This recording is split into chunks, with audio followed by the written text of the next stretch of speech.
নিজে রিক্সা চালায়, চরমনাইয়ের মুরিদ, তেমন কোনো ইনকাম নাই। ওই মহল্লারই বড় এক ফ্ল্যাটের মালিক, নাম আব্দুল্লাহ। তিনি আল্লাহ রসুলের রওজা, আল্লাহর ঘর বাইতুল্লাহ সফর করিয়া বাড়িতে ফিরে আসছেন। সবাই নতুন হাজিকে দেখার জন্য যায়, নতুন হাজি হিসাবে দেখবে। কেউ একটু আল্লাহু আকবার, কেউ একটু ইসের পানি, জমজমের পানি খাবে, কেউ যায় হুজুরের থেকে, হাজি সাহেবের থেকে দেখিনি একটা যায় নামাজ পাওয়া যায়, একটা তসবিহ পাওয়া যায়, একটা মেসওয়াক পাওয়া যায়, এমন নিয়ে থাকে কি থাকে না? থাকে। তো যখন নাকি মোখলেস শুনল ওনার মহল্লার বড় ধনী মানুষ হজ করে আসছে, সবাই তার সাথে দেখা করার জন্য যায়। মোখলেস মনে মনে চিন্তা করলো, যাই আমিও যাই দেখি কিছু আনা যায় কিনা। বা হাজি সাহেব আসছে মদিনার থেকে, মক্কার থেকে, তার গায়ের একটা ঘেরানো তো ভিন্ন পাওয়া যায়। যারা দেখবেন হসপিটালে 10-15 দিন থাকার পরে বাড়িতে আসে, তাদের গায়ের থেকে একটা হসপিটালের গন্ধ আসে না? আসে কি আসে না? যারা আতরের দোকানে কিছুটা সময় থাকে, ওই আতরের দোকান থেকে যখন বাড়িতে আসে, একটা আতরের ঘ্রাণ তার গায়ের থেকে পাওয়া যায়। এই ঈদ আসতেছে, ঈদে মার্কেটের মধ্যে ঘোরাফেরা করিয়া আসলে বাড়িতে গায়ের থেকে একটা নতুন পোশাকের ঘ্রাণ পাওয়া যায় কি যায় না? মোখলেসের মনের মধ্যে চিন্তা, যাই দেখিনি হাজি সাহেবের গায়ের থেকে একটু মদিনা শরীফের ঘ্রাণ পাওয়া যায় কিনা। কারণ মোখলেস তো গরিব মানুষ, কিন্তু নবীর জন্য মহাব্বত, নবীর জন্য ভালোবাসা এমন যে যদি জীবনে একবার মদিনায় যাইতে পারতাম, খেয়ালি শুধু একটা। মোখলেস গেল, সবাই হাজি সাহেবের সাথে দেখা করে, কিন্তু মোখলেসের গায়ের মধ্যে ভালো কোনো পোশাক নাই। রিক্সা চালায় খায়, থাকে বস্তিতে, ভালো কোনো পোশাক নাই, যে একজোড়া ভালো জুতা নাই, যেই জুতাটা পায়ে পরিয়া পা পরিষ্কার রাখিয়া তারপরে হাজির সাথে দেখা করতে যাবে। তিনি ভয়ের সাথেও যায় না, দূর থেকে দাঁড়ায় দাঁড়ায় হাজি সাহেবের দেখে আর চোখের পানি ফালায়। কারণ এই মেহমান তো বাইতুল্লাহ ঘুরে আসছে, এই হাজি সাহেব তো মদিনা রসুলের রওজা শরীফের কাছ থেকে ঘুরে আসছে, কেমন যেন এখন তারে দেখে না। মোখলেস মনে হয় তার সামনে এখন মদিনার প্রতিচ্ছবি দেখতে আছে। সবাই সবকিছু নিয়ে বিদায় হইলে হাজি আব্দুল্লাহ তাকা দেখে গেটের কিনারায় ভিক্ষুক বেশে একজনে বসে আছে। ডাক দিছে, ওই মিয়া তুমি কি চাও? সবাই তো সব কিছু নিয়ে গেছে, তুমি তো কিছু চাইতেছো না। এবার মোখলেস ডাক দিয়া কয়, হাজি সাহেব, শুনছি মদিনার অলিতে গলিতে মরুময় এলাকায় হাঁটতে জুতা স্যান্ডেল লাগে, পরিধান করা লাগে। আল্লাহু আকবার, মদিনা শরীফের তারপরে মক্কা শরীফের বিভিন্ন জায়গায় পরিদর্শনের জন্য স্যান্ডেল জুতা ব্যবহার হয়। ও হাজি সাহেব, আমি জমজমের পানি চাই না, আমি যায় নামাজ চাই না, তসবিহ চাই না, মেসওয়াক চাই না, খেজুর চাই না, আমি কিছু চাই না। আমি শুধু চাই ওই স্যান্ডেল যদি আপনি নিয়ে আইসা থাকেন হাজি সাহেব, ওই স্যান্ডেল জোড়া, ওই জুতা জোড়া আমারে দেওয়া যায় নাকি? করেন সুবহান। এরপরে হাজি সাহেব কয়, হ্যাঁ জুতা তো আমার কাছে আছে, আমি নিয়ে আসছিলাম। তাই তুমি জুতা নেওয়ার জন্য আসছো? কয় হ্যাঁ। তো উনি হাজি সাহেব রাগ করিয়ে কয়, সবাই সব কিছু নিল, কেউ চাই খেজুর, কেউ চাই যায় নামাজ, আর তুই চাইলি মাত্র এক জোড়া জুতা। তো রাগ করিয়ে ওই জুতা জোড়া নিক্ষেপ করছেন আর গায়ের উপরে। উনি কষ্টও নেয় নাই, ব্যথাও পায় নাই, জুতাটারে বুকের মধ্যে কইরা নিয়া, পাগলের কাছে যদি কোনো কিছু দেওয়া হয়, রাস্তার কুরানো কাগজও যদি তিনি পায়, তিনি তারপরও বড় খুশি হয়ে যায়, কারণ সে মনে করে এটা অনেক দামি সম্পদ। ঠিক না ভাই? ঠিক। মুখলেস জুতা জোড়া নিয়া পাগলের মতো আনন্দ করতেছে, উল্লাস করতেছে। জুতা জোড়া ব্যাগ থেকে, পলিথিন থেকে বাহির করিয়া, এবার জুতা জোড়া থেকে খালি গ্রান নাই, আর জুতা জোড়ার নিচে দেখে বালু ধুলা আছে কিনা, ওই ধুলা বালুগুলো নিজের গায়ের মধ্যে মাখতেছে। আল্লাহু আকবার। কারণ মুখলেস তো জুতা দেখে না, ওই জুতার নিচে যেই ধুলা আছে, ওই ধুলা তো সেই ধুলা যেই পথে আমার পয়গম্বর হাঁটছে, ওই ধুলা তো সেই ধুলা যেই পথে সাহাবায়ে কেরাম হাঁটছে, ওই ধুলা তো সেই ধুলা যেই ধুলায় হাসান আর হুসাইন হাঁটছে। পাগলের মতো শুধু জুতা জোড়া নিয়ে আনন্দ করে, উল্লাস করে। দিন শেষে বাড়ির দিকে যখন রওনা করলো, বিবি অপেক্ষা করতেছে, আমার স্বামী এখনো কেন আসে না। বাড়িতে যাওয়ার পরে বিবিরে শুনে, বিবিরে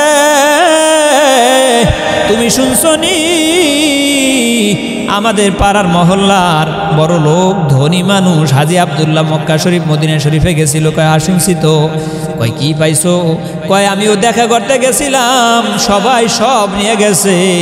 বিবি আমি হাজী সাহেবের এক জোড়া জুতা নিয়ে আসছি। কয় এইটা কোনো কথা?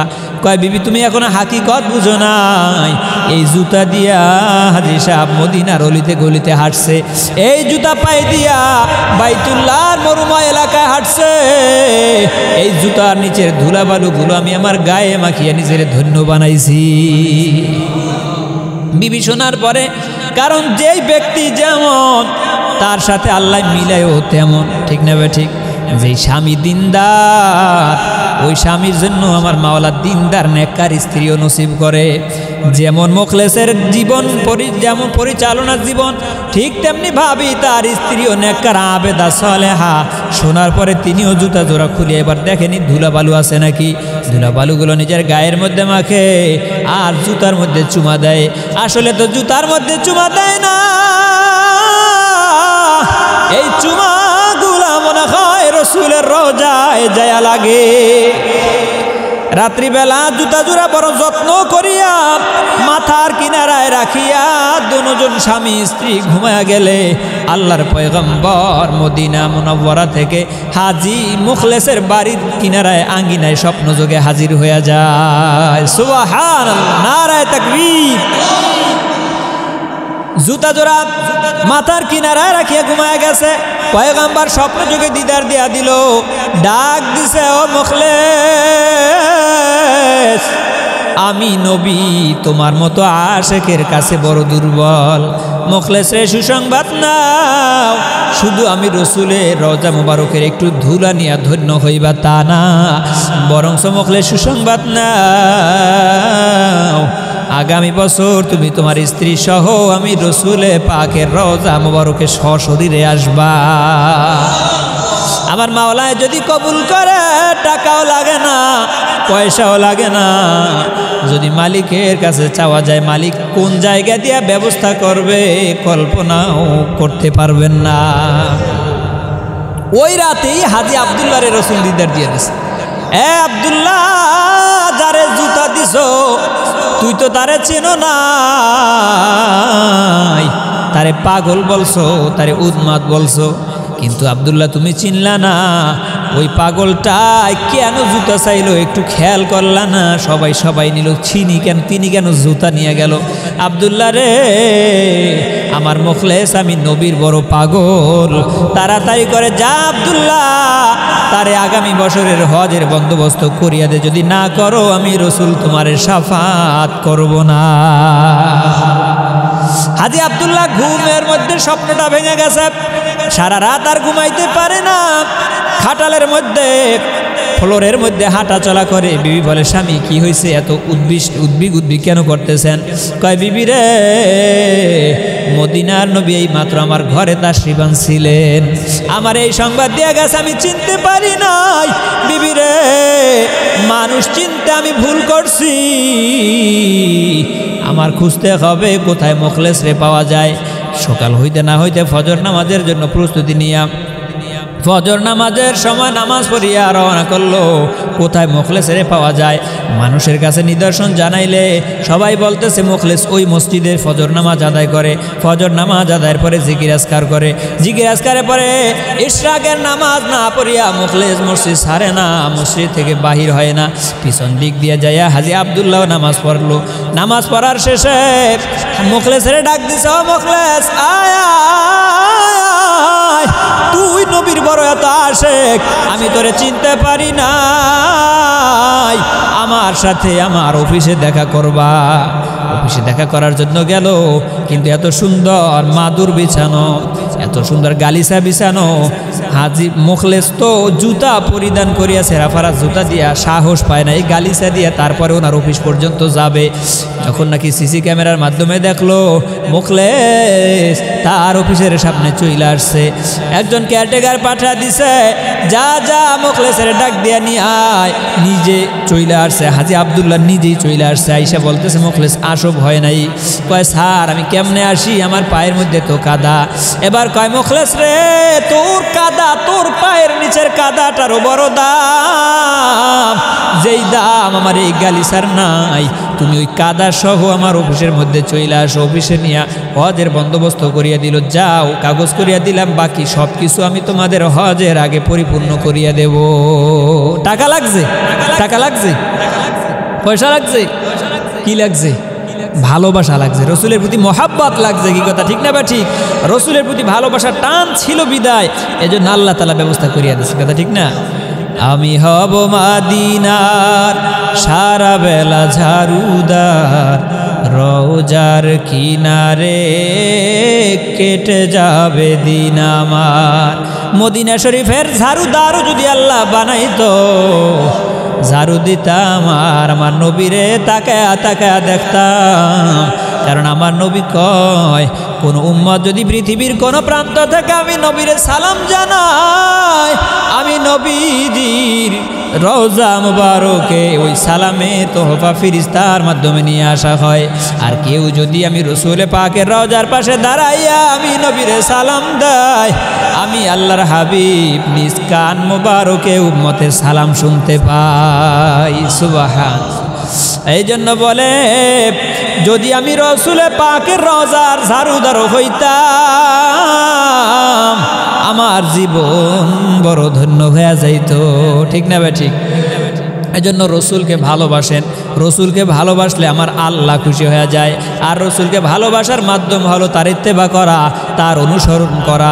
রসুলের সুন্নতকে যে যত বেশি মানবে, আমার নবী কয় মান আহাব্বা সুন্নতি, যে আমার সুন্নতকে ভালোবাসে ফাকাদ আহাব্বানি, সে যেন আমি নবীরই ভালোবাসে। আর আমি নবীকে যে ভালোবাসবে কানা মাইয়া ফিল জান্নাহ, সে আমার সাথে আমার মালিকের জান্নাতে থাকবে। এই জন্য আল্লাহ তাআলা আগেই জানা দিলেন, ও দুনিয়ার মানুষ, তোমরা কার নীতি আদর্শ অনুসরণ করতে চাও? দুনিয়ার কোনো নেতা খাতা, দুনিয়ার কোনো তন্ত্র মন্ত্র, কারোর আদর্শের মধ্যে শান্তি নাই, কারো আদর্শের মধ্যে কোনো ভুল ছাড়া কোনো আদর্শ নাই। যদি রসুলের আদর্শ কেউ মানতে পারে, আমার আল্লাহ জানা দেয়, ও নবী উম্মতরে জানা দেন, লাকাদ কানা লাকুম ফি রাসূলিল্লাহি উসওয়াতুন হাসানা। নবী উম্মতরে জানা দেন, নবী গো, কেউ যদি কারো আদর্শ মানতে চায়, তবে উম্মতরে বলেন সেজন্য আপনি নবীর আদর্শকে মানিয়ে লয়। যে আপনি নবীর আদর্শ মানবে, দুনিয়াতে সে সোনার মানুষ হয়ে যাবে। নবীজির আদর্শ মানছে আবু বকর, নবীজির আদর্শ মানছে ওমর, নবীজির আদর্শ মানছে ওসমান, নবীজির আদর্শ মানছে আলী, নবীজির আদর্শ মানছে সমস্ত সাহাবায়ে কেরাম। তারা আল্লাহ তাআলার আদালতে বড় দামি মানুষ হয়ে গেছে। এজন্য আল্লাহ কোরআনের মধ্যে জানায় দেন, রাদিয়াল্লাহু আনহুম ওয়া রাদু আন। বলেন আল্লাহু আকবার। তারা আমার উপরে রাজি এবং খুশি, আমি আল্লাহ তাদের উপরে রাজি এবং খুশি। আল্লাহু আকবার। ভাইজান আমার, বাজান আমার, এজন্য আল্লাহ তাআলা কোরআনের মধ্যে তাদের কথা দিয়া বলে, আমিনু কামা আমানান নাস, ঈমান আনো তো সাহাবায়ে কেরামদের মতো ঈমান আনো। তো ঈমান আনতে হবে কাদের মতো? সাহাবাদের মতো। আমার ঈমান যদি সাহাবাদের সাথে মিলে তো ঈমান কবুল, আমার নামাজ যদি সাহাবাদের সাথে মিলে তো নামাজ কবুল, আমার ইবাদত যদি সাহাবাদের সাথে মিলে তো আমার ইবাদত কবুল। কিন্তু আমার ইবাদত যদি সাহাবাদের সাথে মিলে না তো আমার ইবাদত কবুল হবে না। আমার ইবাদত যদি সাহাবাদের সাথে মিলে না তো ইবাদত কবুল হবে না। আমার নামাজ যদি সাহাবাদের সাথে না মিলে তো নামাজ কবুল হবে না। ঠিক তেমনিভাবেই জেন্দিগি যদি সাহাবাদের অনুসরণে অনুকরণে করা যায় তাহলে বলে ওই জেন্দিগির বড় দাম।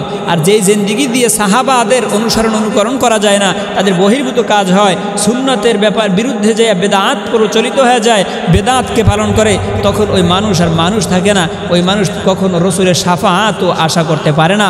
এমন মানুষগুলো হাসরের ময়দানে আল্লাহর পয়গম্বর যখন তাদেরকে সুপারিশ করতে যাবেন, তো ওই সময় দেয়াল তৈরি হয়ে যাবে।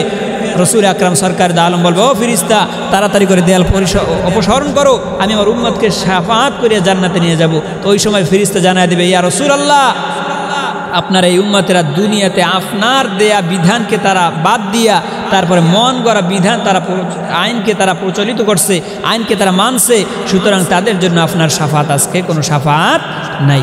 আল্লাহ তাআলা আমাদের সবাইকে রসুলে পাকের ইত্তেবা অনুসরণ করিয়া কবরে যাওয়ার তৌফিক দান করুক। আমিন।